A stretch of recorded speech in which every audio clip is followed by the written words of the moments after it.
Okay, നമുക്ക് page number 60 last പ്രോബ്ലത്തിലേക്ക് cyclic ക്വാഡ്രിലേറ്ററുമായി ബന്ധപ്പെട്ട last ചോദ്യത്തിലേക്ക് നമുക്ക് നോക്കാം.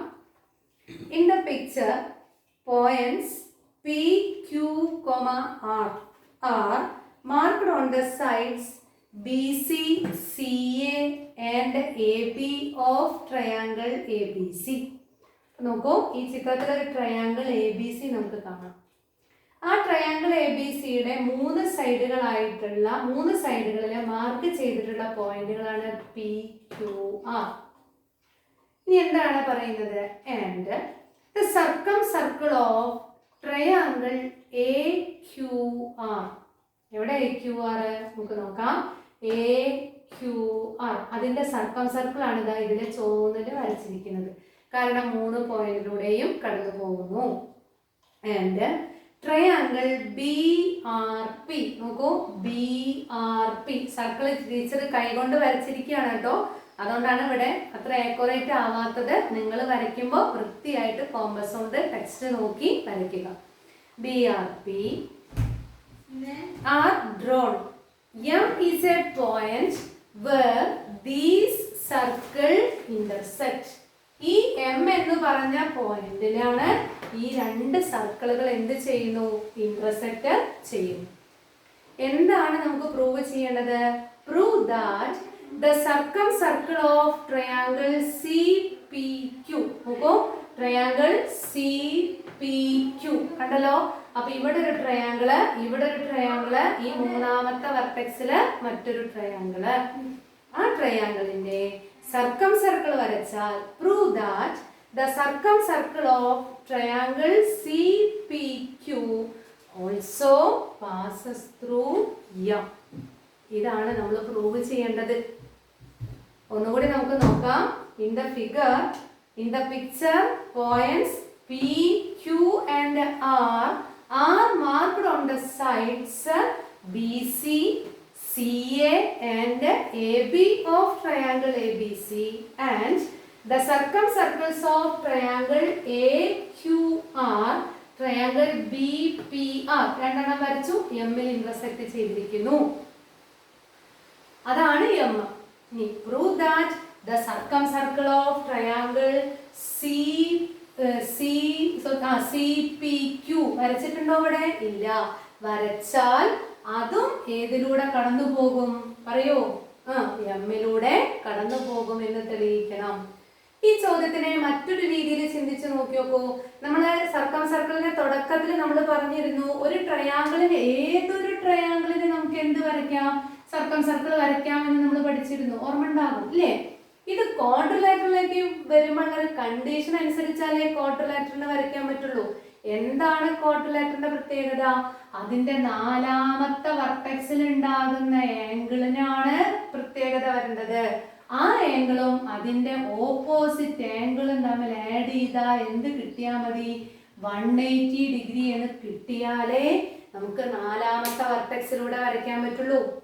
ഈ ആശയം ഓർമ്മ വരുന്നില്ലേ എല്ലാവർക്കും? അങ്ങനെ ചിന്തിക്കുമ്പോ ട്രയാങ്കിൾ PCQവിന്റെ സർക്കിൾ എന്ന് പറഞ്ഞാൽ ഉറപ്പാണ് ഏതിലൂടെ കടന്നു പോകും? Pയിലൂടെ പോകും, Cയിലൂടെ പോകും, Qയിലൂടെ പോകും. നമ്മൾ എന്താണ് പ്രൂവ് ചെയ്യേണ്ടത്? ആ സർക്കിള് ഈ എമ്മിലൂടെയും കടന്നു പോകുമെന്നാണ് പ്രൂവ് ചെയ്യേണ്ടത്. അതിന്റെ അർത്ഥം എന്താ? നമ്മൾ എന്ത് പ്രൂവ് ചെയ്താൽ മതി? ഈ എമ്മിൽ ഉണ്ടാക്കുന്ന ആംഗിള് ഏതാണ്? എമ്മിൽ ഉണ്ടാക്കുന്ന ആംഗിൾ PMQ. ഈ PMQവും ഈ ആംഗിൾ സിയും ഓർമ്മല്ലേ നമ്മളിപ്പോ ഇവിടെ ചെയ്തത്? ഇതിന് നമ്മൾ ABC എന്ന് പേര് കൊടുക്കുകയാണെങ്കിൽ ഈ ഡിയിലൂടെ ഈ സർക്കിൾ കടന്നു പോകുമെന്ന് പ്രൂവ് ചെയ്യാൻ എന്താ നമ്മൾ ചെയ്യേണ്ടത്? ഈ ആംഗിൾ എയോട് ഈ ആംഗിൾ ഡി കൂട്ടിയാൽ എത്രയാണെന്ന് തെളിയിച്ചാൽ മതി? 180 ആണെന്ന് തെളിയിച്ചാൽ മതി. അപ്പൊ നമ്മൾ എന്താ ഇവിടെ പ്രൂവ് ചെയ്യേണ്ടത്? ഈ ആംഗിൾ സിയുടെ അളവും ഈ ആംഗിൾ PMQവിന്റെ അളവും തമ്മിൽ ആഡ് ചെയ്താൽ എത്ര ഡിഗ്രി എന്ന് കിട്ടണം? 180 ഡിഗ്രി എന്ന് നമ്മൾ പ്രൂവ് ചെയ്യണം അല്ലേ? അതിന് നമുക്ക് ഇവിടെ എന്താ തന്നിരിക്കുന്നത്? ഒരു ആംഗിളിന്റെ മെഷർമെന്റ് പോലും നമുക്ക് തന്നിട്ടില്ല. അപ്പൊ നമ്മൾ നേരത്തെ പ്രോബ്ലം ചെയ്തതുപോലെ തന്നെ നമ്മൾ എന്ത് ചെയ്യുന്നു? നമ്മൾ ആൾജിബ്ര എടുക്കുക. നമുക്ക് നോക്കാം. Teacher angle A X degree എന്ന് എടുക്കുന്നു, ആംഗിൾ B Y ഡിഗ്രി എന്ന് എടുക്കുന്നു. ശ്രദ്ധിക്കുക, ഇവിടെ അപ്പൊ അങ്ങനെ വരുമ്പോൾ ഈ ആംഗിൾ സി എന്ന് പറയുന്നത് എത്രയായിരിക്കും? പറയൂ. Angle C equal to 180 degree minus X plus Y അല്ലെ? എക്സ് ഡിഗ്രിയും y ഡിഗ്രിയും കൂടെ ആഡ് ചെയ്തത് ഏതെന്ന് മൈനസ് ചെയ്താൽ മതി? 180 നിന്ന് മൈനസ് ചെയ്താൽ നമുക്ക് ഏതിന്റെ അളവ് കിട്ടി? ആംഗിൾ സിയുടെ അളവ് കിട്ടി. അപ്പൊ നമുക്ക് ആവശ്യമുള്ള ഒരു ആംഗിൾ നമ്മൾ കണ്ടുപിടിച്ചു. ക്ലിയർ ആയല്ലോ? ഇനി നമുക്ക് വേണ്ടത് ഈ എമ്മിലുള്ള മൂന്നാമത്തെ ആംഗിൾ അല്ലേ നമുക്ക് വേണ്ടത്? എമ്മിൽ എത്ര ആംഗിൾ ഉണ്ടാവുന്നുണ്ട് നോക്കിയോക്കോ. 3 ആംഗിൾ ഉണ്ടാവുന്നുണ്ട്. ഏതൊക്കെയാണ് ആംഗിളുകള്? Q M R. അതിനു വേണ്ടിയിട്ട് ടീച്ചർ എന്ത് ചെയ്തു എന്നറിയോ? ഇത് യോജിപ്പിച്ചിട്ട് ടീച്ചർ പറയാൻ വിട്ടുപോയി. ഇത് തെളിയിക്കാൻ വേണ്ടി ടീച്ചർ എന്ത് ചെയ്തു എന്നറിയോ? ഈ എം എന്ന് പറഞ്ഞ പോയിന്റ് ചെറിയ സർക്കിളിലുണ്ട്, വലിയ സർക്കിളിലുണ്ട്. അപ്പൊ ഞാൻ എന്ത് ചെയ്തു? M is a point on either these two circles. So I join QM, MR. Similarly join PM. Okay. അപ്പൊ നോക്കൂ, ഈ വലിയ സർക്കിളിലത്തെ നാലാമത്തെ പോയിന്റ് അല്ലേ M?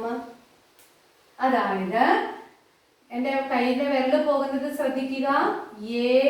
AQMR is a cyclic quadrilateral. Clear ആയോ? എന്ത് രസാ ചോദ്യം നോക്കി നോക്കൂ. അങ്ങനെ വരുന്ന സമയത്ത് ഈ ആംഗിളിന്റെ അളവ്, ആ ആംഗിളിന്റെ പേരെന്താ നമ്മൾ എഴുതുക? ആംഗിൾ QMR ഈക്വൽ ടു, ഇത് എക്സ് ഉണ്ടെങ്കിൽ ഇത് എത്രയുണ്ടായിരിക്കും? 180 മൈനസ് എക്സ് ഡിഗ്രി. അതുപോലെ ടീച്ചർ എന്തും യോജിപ്പിച്ചിട്ടുണ്ട്? പി എമ്മും യോജിപ്പിച്ചിട്ടുണ്ട്. അപ്പൊ നമുക്ക് മറ്റൊരു ക്വാഡ്രിലാറ്ററൽ കാണാം. നോക്കൂ, RMPB. R സർക്കിളിന്റെ മുകളിലുണ്ട്, ബി സർക്കിളിന്റെ മുകളിലുണ്ട്, പി സർക്കിളിന്റെ മുകളിലുണ്ട്, എമ്മും സർക്കിളിന്റെ മുകളിലുണ്ട്. അപ്പൊ അതും എന്താണ്? സൈക്ലിക് ക്വാഡ്രിലാറ്ററൽ ആണ്. അപ്പൊ ഈ എമ്മിലുള്ള ഒന്നാമത്തെ ആംഗിൾ നമുക്ക് കിട്ടി. രണ്ടാമത്തെ ആംഗിള് എന്താ അതിന്റെ പേര്? ഇത് ഒന്നാമത്തെ ആംഗിൾ വേണ്ട, നമ്മൾ പേര് കൊടുക്കണ്ട. ഇനി ആംഗിൾ PMR ഈക്വൽ ടു, ഇത് y ഡിഗ്രി ആണെങ്കിൽ എത്ര വരും? 180 മൈനസ് y ഡിഗ്രി. ക്ലിയർ ആയോ? അങ്ങനെയാണെങ്കിൽ ഇനി നമുക്ക് വേണ്ട ആംഗിൾ ഏതാണ്? ആംഗിൾ PMQ ആണല്ലോ. Angle PMQ.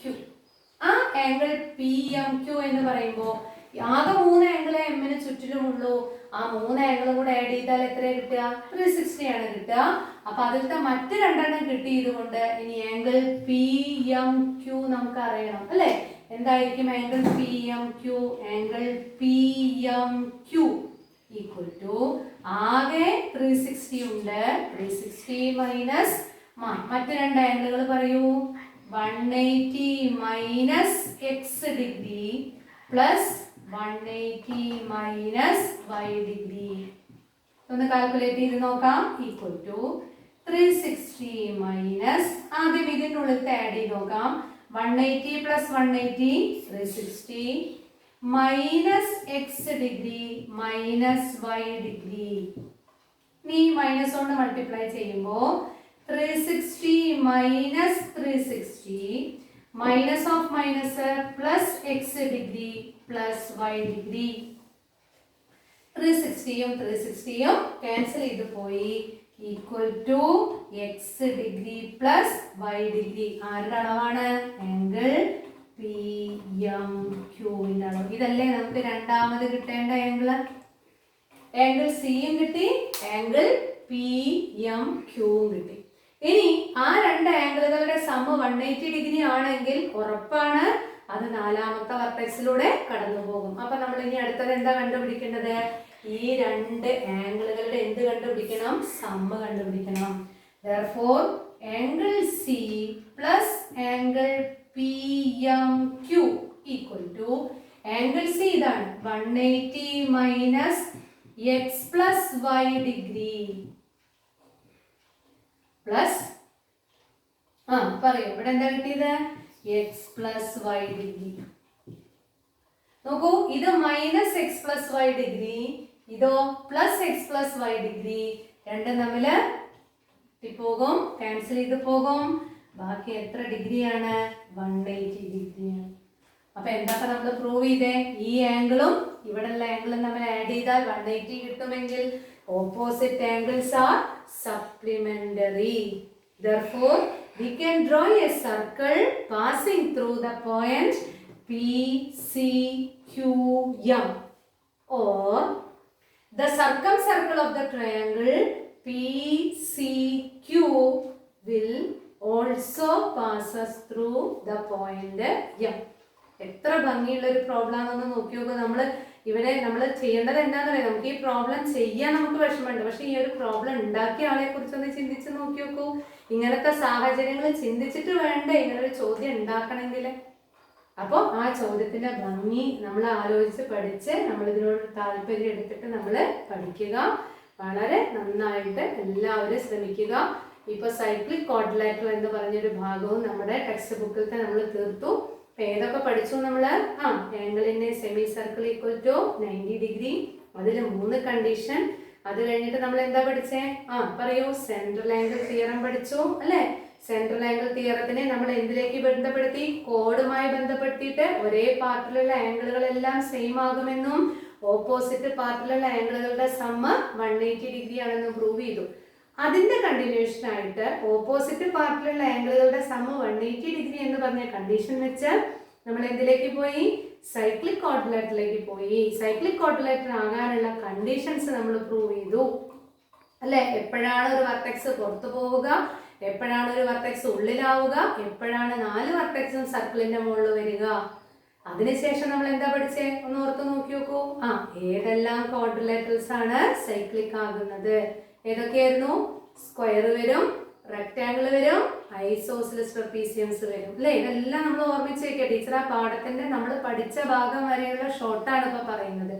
അതിനുശേഷം സൈക്ലിക് ക്വാഡ്രിലാറ്ററുമായി ബന്ധപ്പെട്ടിട്ട് നമ്മൾ മറ്റൊരു തിയറം പഠിച്ചു. ഒരു സൈക്ലിക് ക്വാഡ്രിലാറ്ററിന്റെ ഒരു വർട്ടെക്സിൽ വരയ്ക്കുന്ന ആംഗിള്, എക്സ്റ്റീരിയർ ആംഗിൾ അഥവാ ഔട്ടർ ആംഗിള്, അതിന്റെ ഉള്ളിലുള്ള ആംഗിളിന്റെ ഓപ്പോസിറ്റ് ആംഗിളിന് ഈക്വൽ ആയിരിക്കും.